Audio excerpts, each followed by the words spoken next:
Assalamu alaikum dear student. I am Sayyida Arba Fatima. We are doing unit number 14 ratios and proportions grade 9th. Today we are going to prove first theorem of this chapter. Let's move towards the light board. We are going to prove first theorem of this chapter, which is 14.1.1. A line parallel to one side of a triangle and intersecting the other two sides divide them proportionally. अब इस theorem को understand करने के लिए हमारे पास दो तीन चीज़ें हैं जिनको पहले अंडरस्टैंड करना ज़रूरी है। जैसे कि हम सिमिलर ट्रायंगल्स को डिस्कस करते हुए आए हैं कि सिमिलर ट्रायंगल्स कैसे होते हैं और सिमिलर ट्रायंगल्स में हमें कंडीशन क्या प्रूव करनी होती है। तो हमने देखा था दो ट्रायंगल्स को सिमिलर ट्रायंगल प्रूव करने के लिए हमें क्या प्रूव करना ज़रूरी है कि उनके जो एंगल्स हैं कॉरेस्पॉन्डिंग एंगल्स वो क्या हैं, आपस में हैं कॉन्ग्रुएंट, और उनकी जो साइड हैं वो क्या हैं, प्रोपोर्शनल हैं। तो ये दो चीज़ें अगर हम प्रूव कर दें दो ट्रायंगल्स के बारे में तो हम प्रूव कर सकते हैं कि दोनों के दोनों क्या हैं, आपस में हैं सिमिलर। अब हम लास्ट चैप्टर्स में कुछ देखते हुए आए थे और हमने बात की थी कॉन्ग्रुएंट ट्रायंगल्स के बारे में। तो हमेशा याद रखें स्टूडेंट, जो ट्रायंगल कॉन्ग्रुएंट हैं वो सिमिलर भी हैं, लेकिन जो ट्रायंगल सिमिलर हैं ज़रूरी नहीं है कॉन्ग्रुएंट हो। क्यों? दोनों में मेन डिफरेंस ये है, कॉन्ग्रुएंट के लिए कॉरेस्पॉन्डिंग साइड्स भी हमारे पास कॉन्ग्रुएंट होना ज़रूरी है और कॉरेस्पॉन्डिंग एंगल्स भी, बट सिमिलर ट्रायंगल्स के लिए हमें कॉरेस्पॉन्डिंग साइड्स का कॉन्ग्रुएंट होना कंडीशन में हमारे नहीं है कि वो नेसेसरी है कि वो कॉन्ग्रुएंट होंगी तभी ट्रायंगल सिमिलर होंगे। सिमिलैरिटी ऑफ ट्रायंगल बेस करती हैं एंगल पे कॉरेस्पॉन्डिंग, और उनकी प्रोपोर्शन क्या होनी चाहिए आपस में, वो होनी चाहिए इक्वल। तो ये छोटा सा पॉइंट है, इसको जहन में रखिएगा कि जो ट्रायंगल्स कॉन्ग्रुएंट हैं वो सिमिलर तो हैं, लेकिन जो ट्रायंगल्स सिमिलर हैं ज़रूरी नहीं है कि वो आपस में कॉन्ग्रुएंट भी हो। मे और मे नॉट बी की कंडीशन आ जाती है, हो भी सकते हैं और नहीं भी हो सकते। ओके अब देखिए हमने बात करनी है प्रोपोर्शनैलिटी की। तो प्रोपोर्शनैलिटी को थोड़ा सा रिकॉल करते हुए अब करते हैं, आगे चलते हैं। प्रोपोर्शन क्या होती है, हम प्रोपोर्शन को क्या कहते हैं, तो इससे पहले आपको रेशो का पता होना चाहिए। रेशो का मतलब है अगर मैं दो क्वांटिटीज़ की बात करूँ, सिमिलर क्वांटिटीज़, अब वो सिमिलर क्वांटिटीज़ सिमिलर करैक्टरिस्टिक होना ज़रूरी है दोनों टर्म्स के दरमियान जिनको हम कह रहे हैं कि वो आपस में क्या है, वो आपस में जिनकी हम रेशो जनरेट कर रहे हैं। Let's suppose a and b, तो ए और बी को मैं कहूँगी ए रेशो बी या ए एज टू बी। तो होगा क्या, दोनों तब हम इनकी रेशो बना सकते हैं या राइट कर सकते हैं जब दोनों क्या होंगे, सिमिलर क्वांटिटीज़ होंगे, मतलब इनका यूनिट सेम होना ज़रूरी है, उनकी करैक्टरिस्टिक का सेम होना ज़रूरी है। यह स्टूडेंट हम रेशो को लिख सकते हैं a डिवाइडेड बाय b।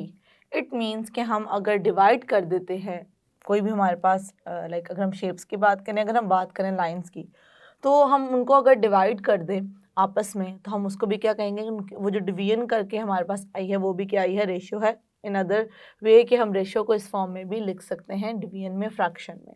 तो ये बात जहन में रखनी है कि हम अगर इस फॉर्म में लिखें या इस फॉर्म में लिखें इससे फ़र्क नहीं पड़ता, ये भी रेशो को शो कर रहा है और ये भी शो कर रहा है रेशो। लेकिन अगर मैं रेशो चेंज कर दूँ, बी रेशो ए कर दूँ, तो हम इसको राइट करेंगे बी अपॉन ए। अब प्रोपोर्शन क्या है, equality between two ratios is basically the proportion. इसका मतलब है कि हम दो रेशोज को अगर आपस में करें, कंपेयर करें, और कंपेयर इस तरीके से करें कि वो दोनों आपस में क्या हों, इक्वल हों। किस तरीके से, अगर हमारे पास दो रेशोज हैं, एक रेशो है A ratio B, proportion proportional to C ratio D. A ratio B और सी रेशो डी को मैं इसको तो राइट कर सकती हूँ ए अपॉन बी और इसको राइट कर सकती हूँ सी अपॉन डी।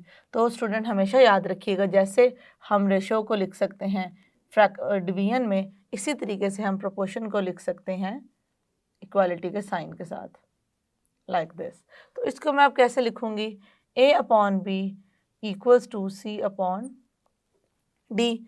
और ये याद रखिएगा ये जो टू टर्म्स होती हैं ये होती हैं हमारे पास एक्सट्रीम और ये होती हैं mean. So A and C are the extreme quantities and B and C are the mean quantities। देखें B और C A और D के दरमियान में आ रहा है, इसलिए ये दोनों क्या हैं, the both are the mean quantities and ये क्या है, एक्सट्रीम पे हैं। तो somehow हमें पता है product of mean equals to product of extreme. वो होता कैसे है, इन दोनों को अगर मैं मल्टीप्लाई करूँ वो इक्वल होता है इन दोनों को, वो किस तरीके से होता है, अगर मैं यहाँ पे कर दूँ cross multiplication, it becomes A into D and B into C, which shows that product of, this is product of extreme and this is product of mean, product of extreme and product of mean। ये कुछ हमारी proportion से related basic चीज़ें थी जिनको recall करना था ज़रूरी, जो कि हम रिकॉल कर चुके हैं। अब यहाँ से आपको प्रोपोर्शन होगी क्लियर। अब हमने यहाँ पे थ्योरम में जिस प्रोपोर्शन की बात की है वो क्या की है उसको देखते हैं। अब देखिए हम बात करने लगे हैं पैरेलल लाइंस की, जो कि हम ऑलरेडी डिस्कस करते हुए आ रहे हैं। A line parallel to one side of a triangle, मतलब एक हमारे पास ट्रायंगल है और उस ट्रायंगल में हमारे पास क्या है, एक पैरेलल लाइन हमने की है draw. A line parallel to one side of a triangle and intersecting the other two sides divide them proportionally. So we have to prove this statement. ये चीज़ स्टूडेंट हमने करनी है प्रूव और बाकी हमें है गिवन। अब जिस तरह की पैरेलल लाइन ड्रॉ करने का मतलब ये है कि वो ट्रायंगल के टू पार्ट्स को कट करेगी, या वो टू पार्ट्स कोई भी हो सकते हैं। मतलब अगर मैं यहाँ पे ट्रायंगल इस तरीके से ड्रॉ करके आपको दिखाऊं, अगर मैं कहती हूँ ये ए बी है और ये सी है, तो मैं कहती हूँ ए सी के एक पैरेलल लाइन ड्रॉ करके दिखाएं, तो वो स्टूडेंट हो जाएगी ये। इसी तरीके से अगर ये है पी क्यू आर, मैं कहती हूँ यहाँ पे मैंने ए सी के पैरेलल कहा है, मैं यहाँ पे कहती हूँ आर क्यू के पैरेलल लाइन मैं ड्रॉ करूँ, तो वो मैं इस तरीके से ड्रॉ करूँगी तभी पैरेलल होगी ऑब्वियसली। और लास्ट कंडीशन हमारे पास पैरेलल लाइन ड्रॉ करने की क्या होती है उसको देख लेते हैं, एक्स वाई जी। तो लास्ट कंडीशन ये है कि मैं इस साइड के ये जो कि शो कर रही है बेस को, इसके पैरेलल एक लाइन ड्रॉ करूं। अब देखें तीनों कंडीशंस में हमने क्या देखा है, जब भी मैंने पैरेलल लाइन ड्रॉ की हैं तीनों कंडीशंस में, तो जब पैरेलल लाइन ने दो साइड को ट्रायंगल की किया है कट और एक साइड की हुई है पैरेलल, दो साइड को किया है कट फिर ही वो एक साइड की हुई है पैरेलल, दो साइड पे किया है कट फिर ही एक साइड की क्या है पैरेलल है। लेकिन यहाँ पे देखें मैंने थोड़ी सी इस तरीके से ड्रॉ की हैं कि वो मिड पॉइंट्स ज़रा हट के हों।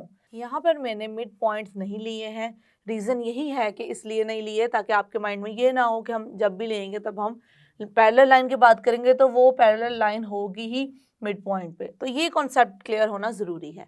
तो अब यहाँ पे हम यही बात करने लगे हैं। अब आपको अच्छे से क्लियर हो गया होगा किस तरीके से हम पैरेलल लाइन की बात कर रहे हैं।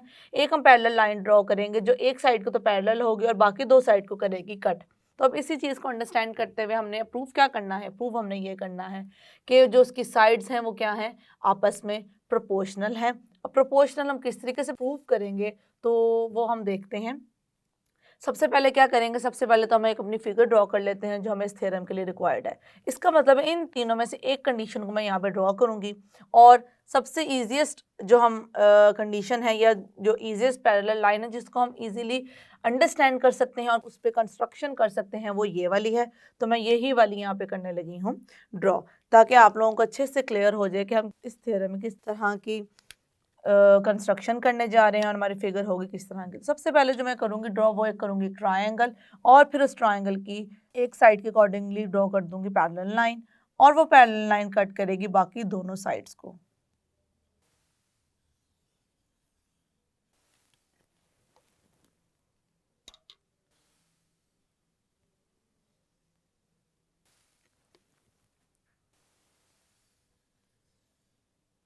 ये स्टूडेंट आप देख सकते हैं कि हमने ट्रायंगल तो कर लिया है यहाँ पर ड्रॉ। अब ट्रायंगल के हम वर्टिसेस को नेम दे देंगे ए बी सी। अब ट्रायंगल ड्रॉ करने के बाद मुझे क्या करना है, मुझे ड्रॉ करनी है एक पैरेलल लाइन। पैरेलल लाइन मैं लूँगी बी सी के अकॉर्डिंगली पैरेलल या सी बी के अकॉर्डिंगली, इससे फ़र्क नहीं पड़ता। तो अब मैं करने लगी हूँ एक पैरेलल लाइन ड्रॉ यहाँ पे इस तरीके से, और हम देखेंगे कि ये पैरेलल लाइन जो है कट करेगी दो साइड्स को ट्रायंगल के। किन पॉइंट्स पे कट कर रही है, this is the point and this is the point. तो इन पॉइंट्स को भी हम नेम दे देंगे, एक का नेम दे देंगे ई और एक को दे देंगे डी। अब हमें जो चीज़ें यहाँ पे रिक्वायर्ड थी उसके अकॉर्डिंगली हमने किया है इसको ड्रॉ। अब हमने प्रूफ क्या करना है, गिवन हमें जो था हमने उसके अकॉर्डिंगली यहाँ पे चीज़ें ड्रॉ तो कर ली हैं, बात करनी है रिक्वायर्ड की। अब रिक्वायर्ड क्या है, रिक्वायर्ड ये है कि हमने प्रूव करना है कि इनकी साइड्स हैं आपस में प्रोपोर्शनल साइड को प्रूव करने के लिए इसका मतलब है कि ये साइड डिवाइडेड बाय ये, मतलब इन दोनों की रेशो इक्वल्स टू ये दो साइड्स हैं इनकी रेशियो, मतलब प्रोपोर्शनल के लिए मैंने आपको बताया था प्रोपोर्शनल की जब बात करें इसका मतलब हम इक्वालिटी सेट कर रहे हैं, इक्वालिटी सेट कर रहे हैं कि इनके दरमियान दो रेशियोज के दरमियान। इसका मतलब जैसे प्रोपोर्शनैलिटी का वर्ड आए तो फॉरन माइंड में सेट कर लें कि हम दो रेशियोज को करने जा रहे हैं इक्वल प्रूफ। तो वो दो रेशियोज कौन सी होंगी, वो रेशियोज हैं आपके ट्राइंगल की साइड्स की जिस पे पैरेलल लाइन ने आप दोनों को किया है कट। तो बेसिकली ये हमारे पास दो पॉइंट हैं जिस पॉइंट पे ये जो पैरेलल लाइन इसने किया है कट, और इस पैरेलल लाइन को हम नेम दे देंगे L। L is the parallel line which cuts the line segment AC and AB at point E and at point D। अब हमने क्योंकि इन साइड्स को प्रूव करना है कि ये आपस में है प्रोपोर्शनल इनको प्रूव करने की या प्रोपोर्शनैलिटी के लिए हम कुछ करने जा रहे हैं यहाँ पे कंस्ट्रक्शन।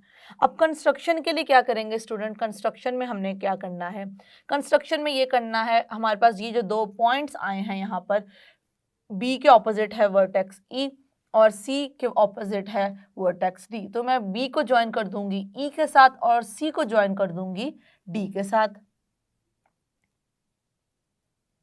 लाइक दिस, और इसी तरीके से इसको ज्वाइन कर दूंगी D के साथ। इसको मैंने शो कर दिया है ऐसे। ओके, अब क्या करना है, ये हमने एक तो कंस्ट्रक्शन में एक ये चीज़ कर ली है कंप्लीट, और दूसरी स्टूडेंट जो चीज़ हम कंप्लीट करने जा रहे हैं हम ड्रॉ करेंगे परपेंडिकुलर्स। अब परपेंडिकुलर्स क्यों ड्रॉ कर रहे हैं, हमने D वर्टेक्स से ड्रॉ करना है परपेंडिकुलर्स की ऑपोजिट साइड पे, इसी तरीके से E वर्टेक्स से भी ड्रॉ करना है परपेंडिकुलर उसकी ऑपोजिट साइड पे। अब हम देख सकते हैं जैसे ही दो पॉइंट्स ने इंटरसेक्ट किया है इस मेन ट्रायंगल को ABC को, ये देखिए हमारे पास यहाँ पे एक और आ गया है ट्रायंगल, इस ट्रायंगल को हम देख सकते हैं। तो अब मैं नेक्स्ट क्या करने जा रही हूँ, नेक्स्ट कंस्ट्रक्शन में ये करने जा रही हूँ, मैं ड्रॉ करूँगी परपेंडिकुलर इससे इस वर्टेक्स के अलॉन्ग, ये इसके क्या है परपेंडिकुलर है इसलिए मैंने इस कॉर्नर ऑफ स्क्वायर ड्रॉ किया है, और इसी तरीके से मैं इसके अकॉर्डिंगली भी कर दूंगी एक perpendicular draw, this is also perpendicular to AD। अब ये परपेंडिकुलर है किसके, ये परपेंडिकुलर है AE के कह दूं या AC के कह दूं तब भी ठीक है, और ये परपेंडिकुलर है AB के या AD के तब भी एक ही बात है। अब स्टूडेंट एक और चीज़ है जिसको अंडरस्टैंड करते हैं फिर अपना स्टार्ट करते हैं थ्योरम। हम बात करने लगे हैं एरिया ऑफ ट्रायंगल के बारे में। एरिया ऑफ ट्रायंगल की जो हम डिस्कशन करने लगे हैं वो हेल्पफुल इसलिए होगी क्योंकि हम इस कॉन्सेप्ट को करने जाएंगे इस थ्योरम को प्रूव करने के लिए यूज़ के एरिया ऑफ ट्रायंगल होता क्या है। क्या अगर दो ट्रायंगल्स मैं कहना चाह रही हूँ कि उनका एरिया इक्वल है तो क्या क्या कंडीशन उस पर बेस करती हैं। तो अगर हम बात करें एरिया ऑफ ट्रायंगल के बारे में, एरिया ऑफ ट्रायंगल, तो ये हमेशा याद रखिएगा एरिया ऑफ ट्रायंगल के लिए मुझे दो चीज़ें चाहिए,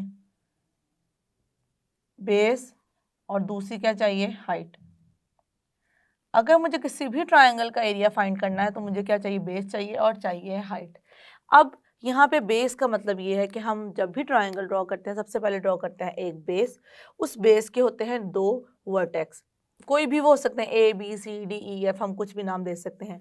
अब उन दोनों वर्टेक्स से फिर हम एक करते हैं लाइन सेगमेंट ड्रॉ, वो जहाँ पे इंटरसेक्ट करती है तो वो हमें तीसरा पॉइंट मिलता है, वो क्या होता है हमारा थर्ड वर्टेक्स उस ट्रायंगल का।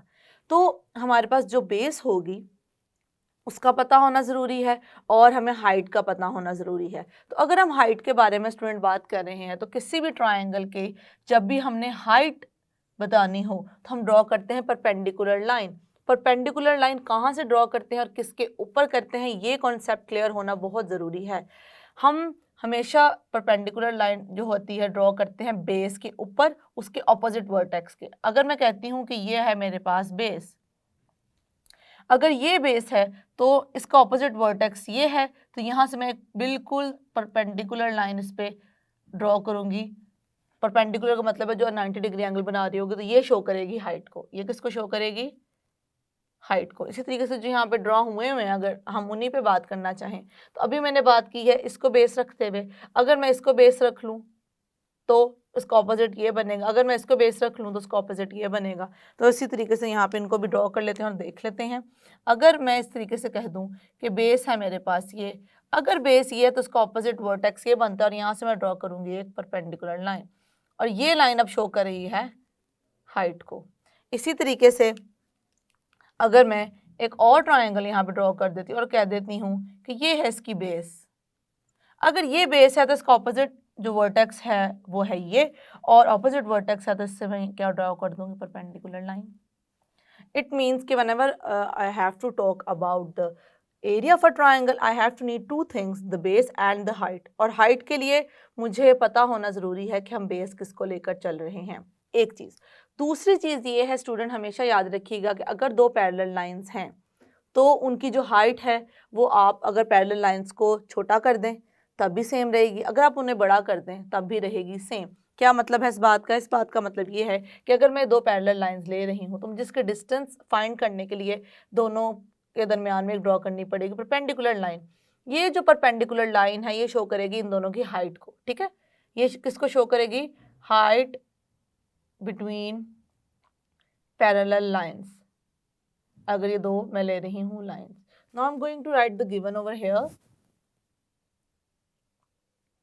गिवन में स्टूडेंट हमारे पास क्या है? गिवन में है हमारे पास ट्रायंगल। ट्रायंगल कौन सा है? Triangle A B C. In triangle A B C अब हम देख सकते हैं हमारे पास जो ट्रायंगल ए बी सी है, हमने क्या लिया है? एक पैरेलल लाइन ली है। पैरेलल लाइन किसके लिए है? हमने पैरेलल लाइन ली है हमने एल, जो कि किस साइड के पैरेलल है? बी सी के पैरेलल है, और कट कर रही है ए सी और ए बी को पॉइंट ई और पॉइंट डी पे। इसी को हम करेंगे यहाँ पर mention. The line L intersecting the line L intersecting AB and AC at E and D point respectively। हमने क्या मेंशन कर दिया? मेंशन कर दिया कि जो एल है वो कर रही है कट ए बी और ए सी को ई और डी पॉइंट पे, और हम दूसरी क्या चीज़ देख रहे हैं? सच दैट अब हमारे पास E D parallel to C B. अब ई डी जो है हमारे पास स्टूडेंट वो क्या है? पैरेलल है सी बी के। तो इस चीज़ को क्लियर करना है माइंड में। ट्रायंगल में आपकी जो है हाइट और जो बेस है वो कॉमन हो, मतलब हाइट भी कॉमन है और बेस भी क्या है? कॉमन है। तो हम कहते हैं दोनों ट्रायंगल्स का एरिया भी क्या है? वो सेम है। और हम यहाँ पे यूज़ करेंगे कॉन्ग्रुएंट वर्ड के दोनों ट्रायंगल्स का क्या है आपस में? एरिया क्या है? कॉन्ग्रुएंट है। अगर एरिया कॉन्ग्रुएंट है तो फिर हम उनको कहेंगे कि वो आपस में क्या है? कॉन्ग्रुएंट है। इस कॉन्सेप्ट को भी हम समहाउ भी करने लगे हैं यूज़। ये आगे हमारे पास स्टूडेंट गिवन। गिवन के बाद हम लिखेंगे, हमने प्रूफ क्या करना है? To prove what we have to prove here? We have to prove that measure AD ratio measure DB is equals to, equal to show कर रहा है प्रोपोर्शनैलिटी को, और यहाँ से आ जाएगा measure AE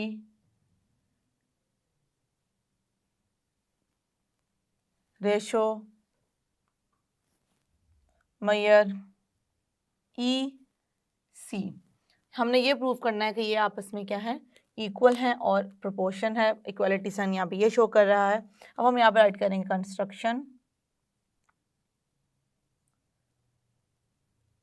construction join B to E and C to D, join B to E and C to D। अब हम इन परपेंडिकुलर को जहाँ पे कट कर रहे हैं यहाँ पे भी नेम इनका राइट कर देंगे M, this is M and this is L। अब हम बताएंगे कि फ्रॉम, हम E की बात करें या D की बात करें, दोनों में से किसी एक को पहले बता देते हैं। फ्रॉम D ड्रॉ अब हमने ड्रॉ क्या करना है, ड्रॉ DM परपेंडिकुलर, DM जो है परपेंडिकुलर किसके है, AC के, एंड फ्रॉम E ड्रॉ, यहाँ से हमारे पास आ जाएगा EL परपेंडिकुलर ओवर AB। ये हमने की है यहाँ पे कंस्ट्रक्शन। अब हम चलते हैं प्रूफ की तरफ। प्रूफ में क्या होती है, हमारे पास स्टेटमेंट्स होती हैं और होती हैं रीजंस। Statements and reasons. अब हम यहाँ पे राइट करेंगे स्टेटमेंट और उनके रीजंस। अब देखिए स्टूडेंट, हम बात करने लगे हैं दो ट्रायंगल्स के बारे में और उनके एरिया के कॉन्सेप्ट से ही हम करने जा रहे हैं स्टार्ट। तो वो कौन से ट्रायंगल्स जिनके बारे में हम बात करने लगे हैं, BED ट्रायंगल, AED। आप दोनों में एक चीज़ नोटिस करें, BED में भी एक चीज़ देखिएगा और AED में भी। अब दोनों को देखें, अगर ये इसकी अगर मैं ट्रायंगल की बात करूं, इस ट्रायंगल की, तो इस ट्रायंगल की मेरे पास क्या है, बेस ये है और बेस ये है। तो मैं अगर इस बेस को कर दूं एक्सटेंड, तो ये एक्सटेंड होते हुए देखती हूँ कि यहाँ पे इसके ऊपर एक परपेंडिकुलर नज़र आ रहा है। जैसे कि मैंने बताया था आपको कि अब देखिए मैंने इसको एक्सटेंड कर दिया और इस पे परपेंडिकुलर है और इस पे तो ऑलरेडी इसकी तो बेस के ऊपर ही मुझे नज़र आ रहा है आराम से ही। तो AD के ऊपर भी यही परपेंडिकुलर है। इसका मतलब है कि इन दोनों ट्रायंगल्स की जिनकी मैं बात कर रही हूँ, इन दोनों ट्रायंगल्स में स्टूडेंट मैं क्या देखती हूँ, मेरे पास जो परपेंडिकुलर है वो क्या है, दोनों में है कॉमन। तो इसी चीज़ को मैं यहाँ पे करूँगी mention, in triangle BED and triangle AED have the common perpendicular. EL is the common perpendicular. जैसे कि मैंने आपको पहले बता दिया था कि क्या है, EL इन दोनों का ही है परपेंडिकुलर। अगर EL इन दोनों का ही परपेंडिकुलर है तो इसका मतलब है ये परपेंडिकुलर जो होता है वो शो करता है ट्रायंगल की हाइट को। तो इसकी बेस ये है, इसकी बेस ये है, तो मैं इन दोनों ट्रायंगल का क्या राइट कर सकती हूँ, मैं इन दोनों ट्रायंगल का राइट कर सकती हूँ एरिया। तो से वही मैं करने जा रही हूँ यहाँ पर mention. Therefore area of triangle BED equals to half into base में क्या आ जाएगा हमारे पास, मेजर BD इंटू हाइट में क्या आ जाएगा, मेजर EL। रीज़न क्या लिखेंगे स्टूडेंट, रीज़न हम यहाँ पे मेंशन कर देंगे जो कि फॉर्मूला होता है एरिया का, वो मैं यहाँ करने जा रही हूँ। एरिया ऑफ ट्रायंगल क्या होता है, half into base into height, ये फॉर्मूला होता है। इसके अकॉर्डिंगली मैंने इसको मेंशन किया और इसे मैंने कह दिया 1। अब मैं क्या करूँगी, दूसरा यहाँ पे राइट करूँगी, area of triangle AED equals to half into base is AD and height is same EL। Okay, इसे मैं क्या कह दूंगी 2। उसके बाद मैं क्या करने लगी हूँ स्टूडेंट, अब मैंने इस तरीके से यहाँ पे इसको कर दिया है मेंशन। मेंशन करने के बाद अब इन दोनों को करने जा रही हूँ डिवाइड। जैसे ही मैं इन दोनों को डिवाइड करूँगी तो मेरे पास क्या आ जाएगी, इक्वेशन आ जाएगी, area of triangle BED upon area of triangle AED equals to. अब देखें यहाँ पे मैं आपको थोड़ा साइड पे बता देती हूँ कि हम जब इनको डिवाइड करेंगे दूसरी साइड पे बताने लगी हूँ, यह आ जाएगा 1/2 इंटू ऊपर क्या आ जाएगा, बी डी ई एल, उसके बाद नीचे आ जाएगा 1/2 ए D E L E L. अब देखिए स्टूडेंट, ये दोनों आपस में हो जाएंगे कैंसिल आउट, और ये भी क्या हो जाएंगे आपस में कैंसिल आउट। बच क्या जाएगा हमारे पास, ये दोनों टर्म्स बच जाएंगे। तो इसी को करने जा रही हूँ यहाँ पे मैं मेंशन। मेरे पास रिमेनिंग क्या है, रिमेनिंग रह जाएगा measure B D upon A D. Okay, हमने देखा कि हमने ये दो ट्रायंगल्स लिए थे। इन ट्रायंगल्स को देखते हुए हमने क्या राइट किया है, एरिया राइट करके उनकी प्रोपोर्शनैलिटी देखी कि किस तरह हम उनको प्रोपोर्शनल कर सकते हैं, और उनको किया है राइट। ये आगे हमारे पास एक चीज़। दूसरा हम क्या करेंगे, अब हम लेंगे दो और ट्रायंगल, उनकी सेम इस तरीके से राइट करेंगे। और वो दो ट्रायंगल स्टूडेंट कौन से होंगे, उनको देखते हैं। अभी हमने लिया था बी ई डी, अब हम लेने लगे हैं C D E and A D E. इन दोनों ट्रायंगल्स को ले लेंगे और इसके अकॉर्डिंगली राइट करेंगे सेम इनकी प्रोपोर्शनैलिटी इस तरीके से। और वही बात है कि इसी स्टेप्स को फॉलो करते हुए आएंगे कि पहले एक का फॉर्मूला लिखेंगे, फॉर्मूला किसका, एरिया का, फिर दूसरे ट्रायंगल का फॉर्मूला लिखेंगे। और अब देखें, जो मैं इन दोनों ट्रायंगल्स की बात करने लगी हूँ, इन दोनों ट्रायंगल्स में स्टूडेंट देखें, जो मेरे पास कॉमन परपेंडिकुलर है, यहाँ पे कॉमन परपेंडिकुलर था ई एल, इन दोनों में कॉमन परपेंडिकुलर क्या होगा, डी एम। तो इस चीज़ का जहन में रखना है कि हमारे पास कॉमन परपेंडिकुलर क्या आ रहा है, मतलब डी एम या एम डी, हम किसको ले रहे हैं।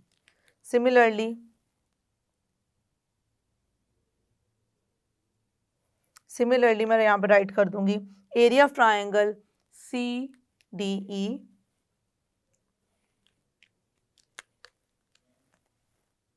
Area of triangle C D E upon area of triangle A D ई।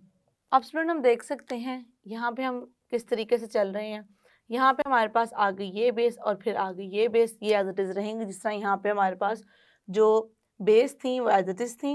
उसके बाद हमने क्या किया था, सिर्फ कैंसिल आउट क्या हुए थे, परपेंडिकुलर कैंसिल आउट हुए थे और हुए थे हाफ। तो इसके अकॉर्डिंगली हमारे पास रह जाएगा measure E C upon measure A D. Okay, so अब हम इनको कर देंगे मार्क। ये आ जाएगा हमारे पास 3 और ये आ जाएगा 4।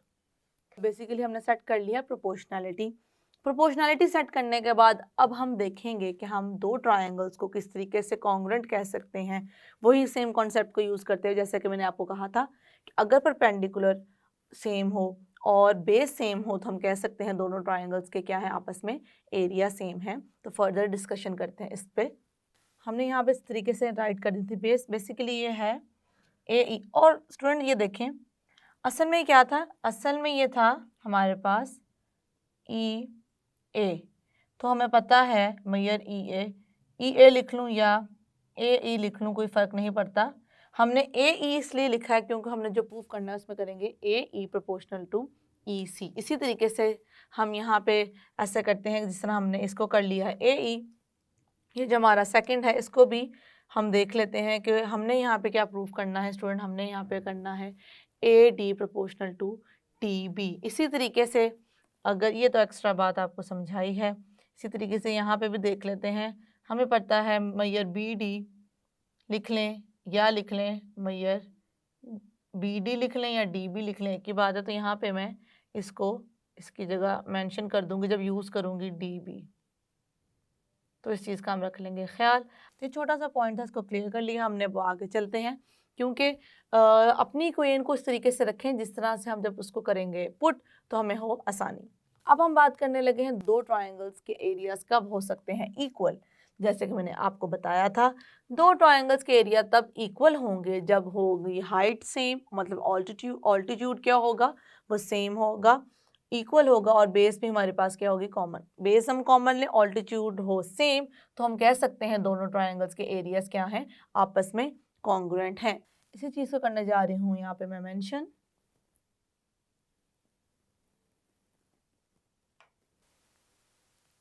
ट्राइंगल जिनको हम कॉन्ग्रुएंट प्रूफ करने लगे हैं और शो करेंगे, बेसिकली कॉन्ग्रुएंट है।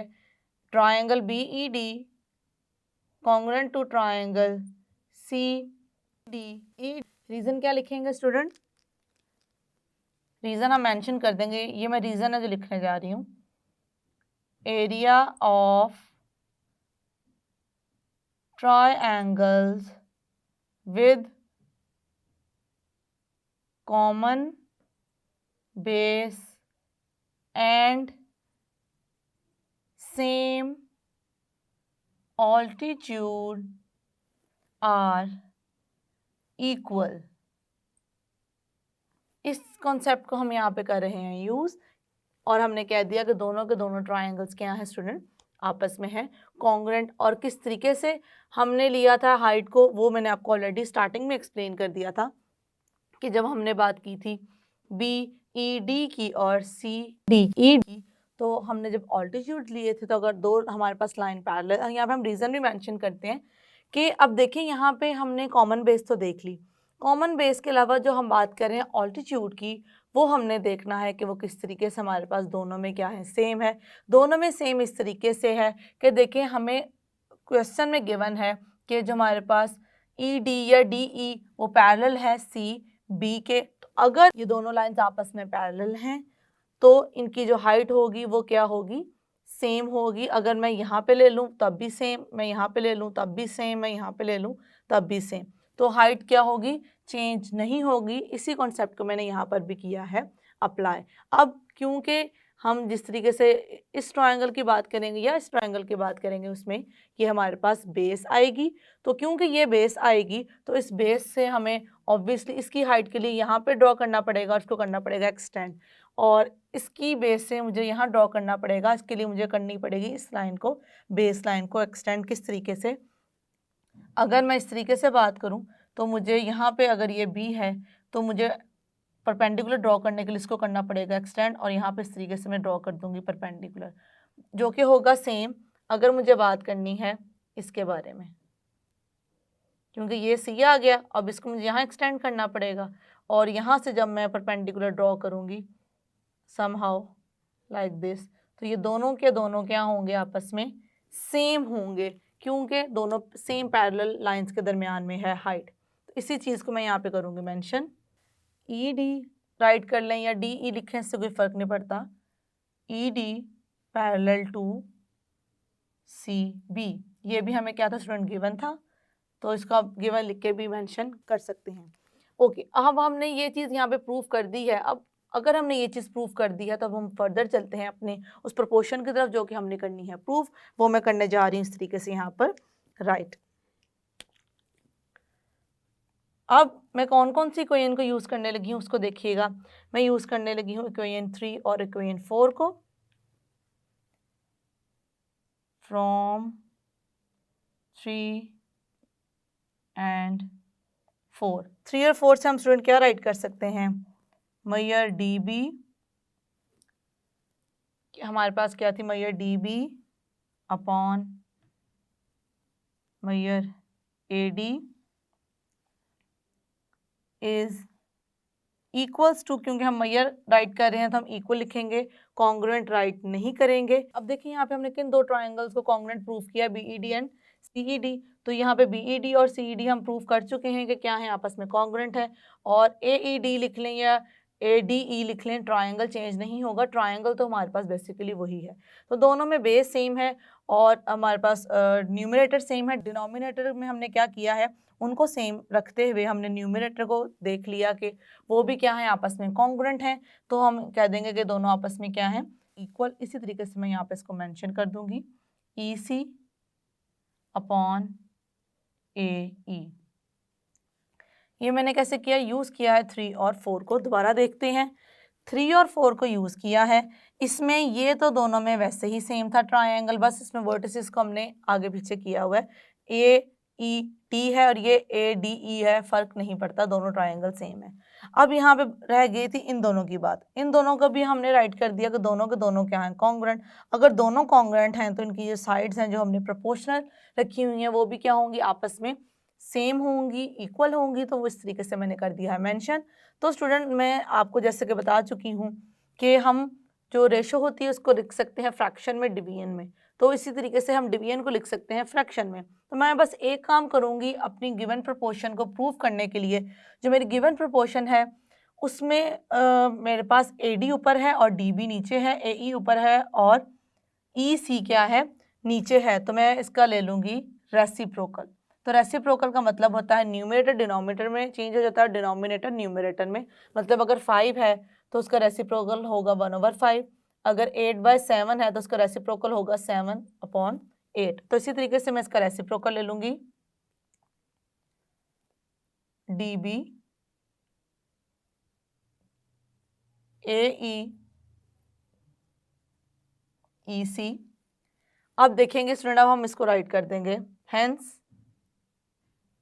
या इसको मैं ऐसे करती हूँ, यहाँ पे मेंशन कर देती हूँ, hence measure AD ratio measure DB equals to measure AE ratio measure EC। इस तरीके से मैंने यहाँ पे मेंशन कर दिया कि दोनों के दोनों क्या हैं, आपस में इक्वल हैं। और यही हमने करना था इसमें प्रूव कि अगर हमारे पास एक ट्रायंगल, उसमें हम पैरेलल लाइन ड्रॉ करें तो उसके बाद वो क्या करे, डिवाइड करे जिन साइड पे हमने पैरेलल लाइन ड्रॉ की और वो कट कर रही है 2 पॉइंट्स को प्रोपोर्शनैलिटी में। So divide them proportionally. तो हमने देखा कि उन्होंने किस तरीके से प्रोपोर्शनली इसको कर दिया है डिवाइड, ये 2 पार्ट्स इसके और ये 2 पार्ट्स इसके। आई होप कि जिस तरीके से हमने इसको प्रूव किया है वो आपको क्लियर होगा। और दूसरा स्टूडेंट ये कि जो ये हमने कॉन्सेप्ट यहाँ पे यूज़ किया है कि हम इनको यूज़ कर सकते हैं, जो इनकी प्रोपोर्शन हमने देखी है, तो फर्दर क्वेश्चंस को सॉल्व करने के लिए और अननोन टर्म्स को फाइंड करने के लिए हम इस रिजल्ट को यूज़ ज़रूर करेंगे। ये स्टूडेंट आज के थ्योरम में हमने देखा कि हमें गिवन क्या था।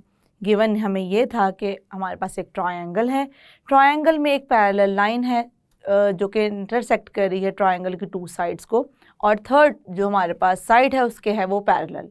प्रूव हमने बेसिकली ये किया था कि हमारे पास वो जो पैरेलल लाइन है उसकी वजह से 2 आए हैं वर्टेक्स, उन वर्टेक्स की वजह से हमारे पास 4 साइड्स आई हैं जिसमें वो डिवाइड हो गए हैं, वो हैं आपस में प्रोपोर्शन। उनकी प्रोपोर्शनैलिटी को हमने किया था प्रूव। आई होप वो आपको क्लैरिफाई हो चुका होगा। See you in the next lecture. अल्लाह हाफिज़।